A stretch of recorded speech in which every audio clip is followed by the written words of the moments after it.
Praise Lord. ഈ നാമത്തിന് മഹത്വം ഉണ്ടാകട്ടെ. ഇന്ന് നാം ഒരുമിച്ച് ചിന്തിക്കുന്നത് ദൈവിക സമാധാനത്തെ കുറിച്ചാണ്. അതിനായി യോഹന്നാൻ എഴുതിയ സുവിശേഷം 14-ാം അധ്യായം 27-ാമത്തെ വാക്യം, സമാധാനം ഞാൻ നിങ്ങൾക്ക് തന്നേച്ചു പോകുന്നു, എന്റെ സമാധാനം ഞാൻ നിങ്ങൾക്ക് തരുന്നു. ലോകം തരുന്നത് പോലെയല്ല ഞാൻ നിങ്ങൾക്ക് തരുന്നത്. നിങ്ങളുടെ ഹൃദയം കലങ്ങരുത്, ഭയപ്പെടുകയുമരുത്. നമ്മുടെ ജീവിതത്തിൽ ഇന്ന് നാം ഏറ്റവും കൂടുതൽ ആഗ്രഹിക്കുന്നത് എന്താണ്? ഉത്തരം ഒന്നേയുള്ളൂ, സമാധാനം. ലോകം നമുക്ക് നൽകുന്ന സമാധാനം സാഹചര്യങ്ങളെ ആശ്രയിച്ചുള്ളതും താൽക്കാലികവുമാണ്. ബാങ്ക് ബാലൻസ് ഉള്ളപ്പോൾ, രോഗമില്ലാത്തപ്പോൾ, എല്ലാം ശുഭകരമായി നടക്കുമ്പോൾ മാത്രം അനുഭവപ്പെടുന്ന ഒന്നാണത്.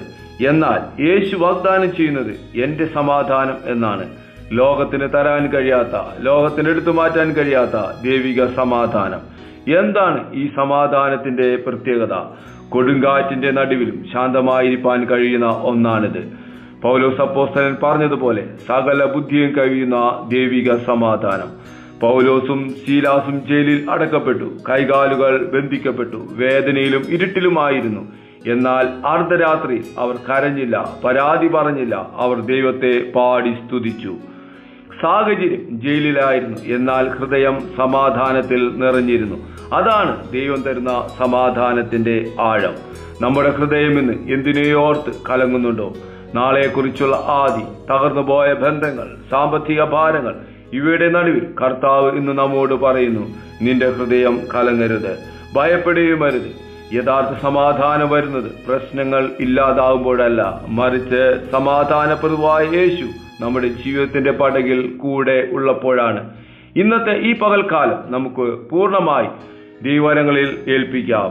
അവിടുന്ന് നമ്മുടെ ഹൃദയങ്ങളെയും ചിന്തകളെയും കാത്തുകൊള്ളും. ഈ വലിയ പ്രത്യാശയോടും വിശ്വാസത്തോടും കൂടെ ഈ പ്രഭാതത്തിൽ നമുക്ക് ഒരുമിച്ച് പ്രാർത്ഥിക്കാം. സ്വർഗീയ പിതാവേ, ഞങ്ങൾ ഒരുമിച്ച് പ്രാർത്ഥിക്കുന്നു. അസ്വസ്ഥമായ ഹൃദയങ്ങളിലേക്ക് അവിടുത്തെ സ്വർഗീയ സമാധാനം പകരണമേ. സാഹചര്യങ്ങൾക്കപ്പുറമായി അവിടുത്തെ സന്നിധിയിൽ സമാധാനത്തോടെ വിശ്രമിപ്പാൻ ഞങ്ങളെ പഠിപ്പിക്കണമേ. അതിനുള്ള വലിയ കൃപയ്ക്കായി ഈ പ്രഭാതത്തിൽ വീണ്ടും ഞങ്ങൾ ഒരുമിച്ച് പ്രാർത്ഥിക്കുന്നു.